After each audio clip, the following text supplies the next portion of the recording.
የድምጻዊ ቴዲ አፍሮ አዲሱ አልበም አሁንም ማነጋገሩን ቀጥሏል። ከተማው በሙሉ በቴዲ ዘፈኖች ሲያወድ ቢውልም አሁን ግን ነገሮች መካረራቸውን ጀምረዋል። የጎራ መደበላለቁም አይሏል። እነ ዳስጣል፣ የአዞ እምባና ጀንበር የመሳሰሉ ስራዎቹ አሁን ህዝብ ልብ ውስጥ ገብተዋል። በተለይ በዳስጣል ትራክ ውስጥ ያሉ የግጥም ስንኞች የአዲስ አበባን አየር ተቆጣጥረውታል። ይህ ደግሞ ምቾት ያልሰጠው ያገዛዙ ሰዎች እስር መጀመራቸው ተረጋግጧል።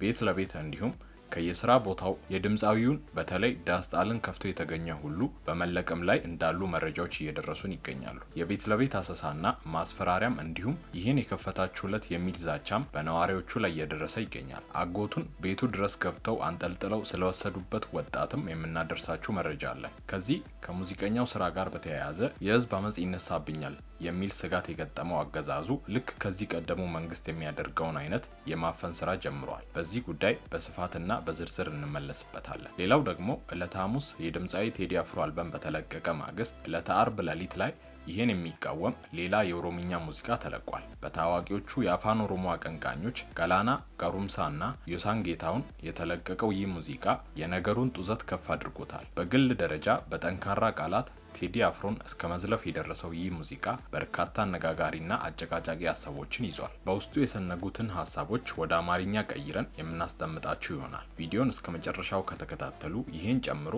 የድምጻዊ ቴዲ አፍሮ አዲስ አልበም በተለቀቀ በአንድ ቀን ውስጥ የዓለምን ሪከርዶች በመሰባበር ላይ ይገኛል። እነዚህን አስገራሚ ሪከርዶችንም እናደርሳችኋለን። ቪዲዮን ላይክ አድርጋችሁ እንድትጀምሩ እያለን በቀጥታ ወደ ዝርዝር ሀሳቡ እናልፋለን።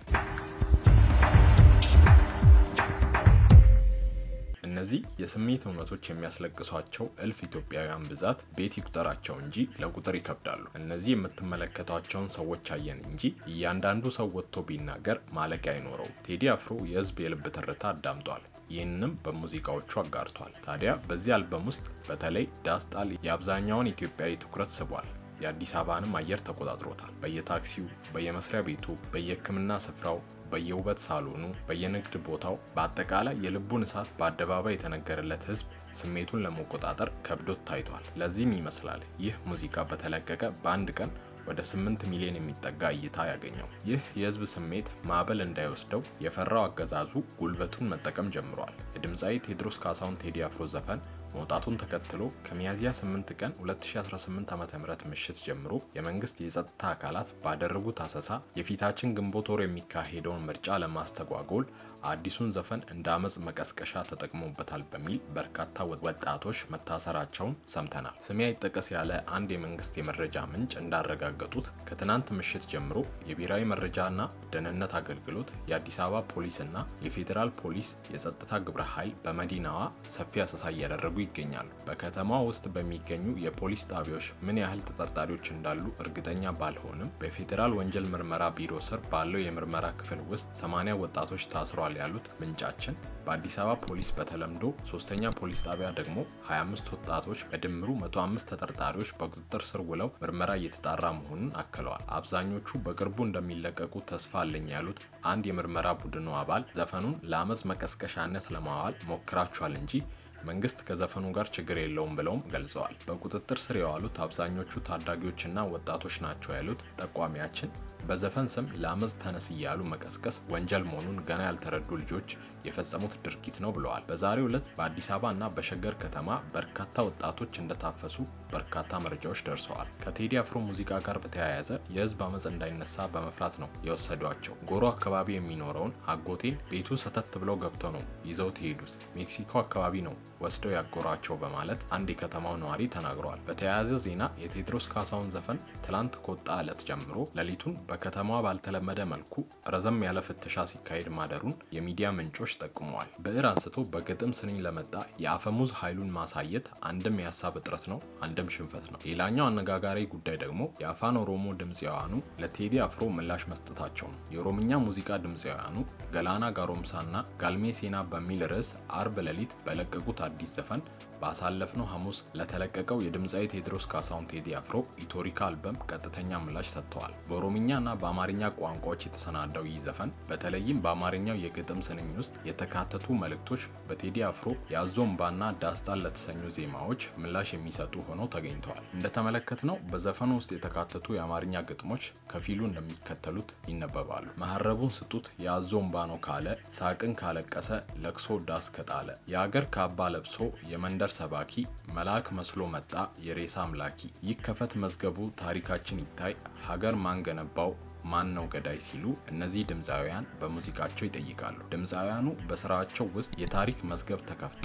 እውነተኛው ታሪክ እንዲታይ የጠየቁ ሲሆን ባንዳ ሀገር ሲሸጥ ባልቻ በጎራዴ በሚል ስንኝም የጀግናና የነጋዴ ልዩነት እንዲታወቅ መልእክት አስተላልፈዋል። በተጨማሪም እኛ ያቀናናት ገና ታብባለች ጨፍላቂዋ ሀገር እውነትም ሞታለች የሚሉት ስንኞች የቴዲ አፍሮን አልበም ተከትሎ ተቀሰቀሰውን የሐሳብ ሙግት ይበልጥ እንዲፋፋም አድርገውታል። ይህ የሁለቱ ድምፃውያን ስራ ከተለቀቁ ጥቂት ሰዓታት ውስጥ በማህበራዊ ሚዲያዎች ላይ ሰፊ የሐሳብ ልዩነትና ክርክር የፈጠረ ሲሆን የጥበብ ሰዎች በአገራዊና ታሪካዊ ጉዳዮች ላይ በዜማና በግጥም የሚያደርጉት ይህ የሐሳብ ፍጭት የብዙዎችን ትኩረት ስቧል። ገላና ጋሮምሳና ዮሳን ጌታሁን ለቴዲ አፍሮ ጋልሜ ሴና በሚል ሲንግል ሙዚቃ ኢቶሪካ መልስ ሰጥተዋል። የአማርኛውን ግጥም ሙሉ በሙሉ እንደወረደ እናደርሳችሁ። መሐረቡን ስጡት የአዞ እምባ ነው ካለ፣ ሳቅን ካለቀሰ ለቅሶ ዳስ ከጣለ፣ ማረስ አይችልም በታረደው በሬ ልትሞት አትችልም ትኖራለች ሀገሬ። ጉድ እኮ ነው የአገር ካባ ለብሶ የመንደር ሰባኪ መልአክ መስሎ መጣ የሬሳ አምላኪ፣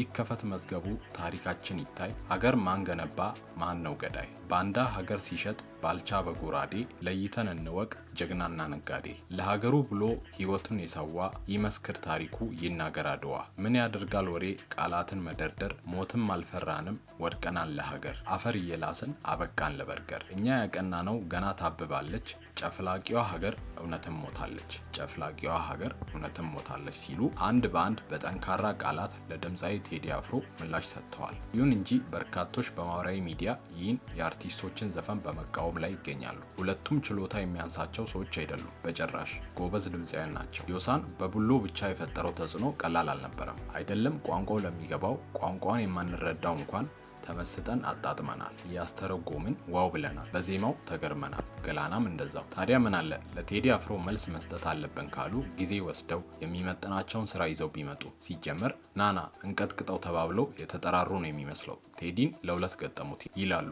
እነ ገላና ለቴዲ አፍሮ መልስ በሰጡት ሙዚቃ ላይ ተቃውሞ ያላቸው አድማጮች። ሞትም አልፈራንም ወድቀናል ለሀገር አፈር እየላስን አበቃን ለበርገር የሚል ስንኝ እናንተ ዘፈን ውስጥ መገኘት ነበረበት እኮ በርገር ቁም ነገር ሆኖ በሚል ይተቻሉ። ዘፈኑ እጅግ ቀጥተኛ መሆኑ በጣም ያሳፍራል። የመልስ ምት በዚህ መልኩ አይሰጥም። እዚህ ጋር እኛ የምንጽፈውን ስድ ንባብ በሚመስል ቀጥተኛ ጽሁፍ ነው የዘፈኑት ሲሉም እነዚህ ተቺዎች ሀሳባቸውን አንጸባርቀዋል። ውድ ቤተሰቦቻችን እናንተም በዚህ ጉዳይ ላይ ያላችሁ ሀሳብ ምንድነው? ጥበብ በዚህ ደረጃ የህዝብ ድምጽ ከመሆን ይልቅ የመበሻሸቂያ ሜዳ መሆኑ ተገቢ ነው ይላሉ?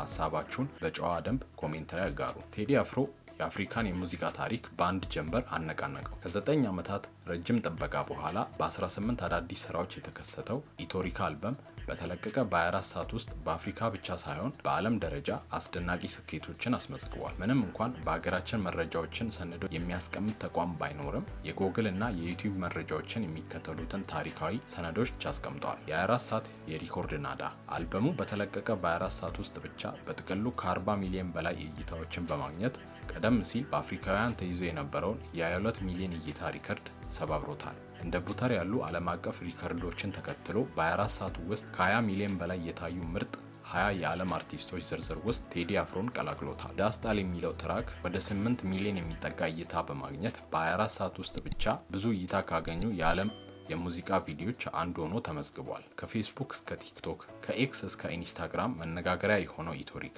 የቴዲ አፍሮን የሙዚቃ ልዕልና ዳግም አረጋግጧል።